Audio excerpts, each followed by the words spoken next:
D'abord, merci pour l'invitation parce que j'ai été bien accueilli. J'ai été bien accueilli. Donc pour cela, je vous remercie d'abord. J'ai passé un bon moment avec vous. Ce que je dirais de cette église, c'est que c'est une église qui veille à mettre en pratique la parole, à se conformer aux Écritures. Des églises comme s'il y en a peu.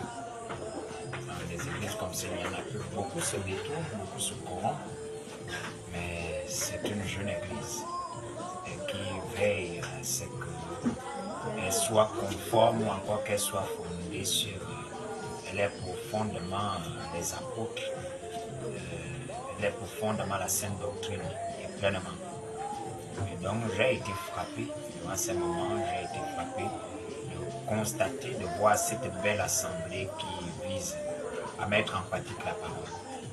Il faut dire que la plupart des églises sont grandes.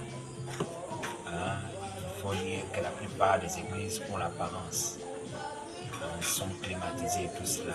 Mais la parole véritablement prêchée n'y est plus. C'est ce qui fait la différence. Ce qui fait la différence, c'est la parole. Ce qui fait la différence, c'est comment la parole est mise en valeur, comment elle est pratiquée ici. Ce qui fait la différence, c'est ça. Et donc, je bénis le Seigneur de ce que vous faites. Bien évidemment, avec la prière et le souhait que vous ne puissiez pas demain vous détourner parce que beaucoup, le problème c'est qu'après ils commencent bien, mais après c'est les tours. Donc je bénis le Seigneur.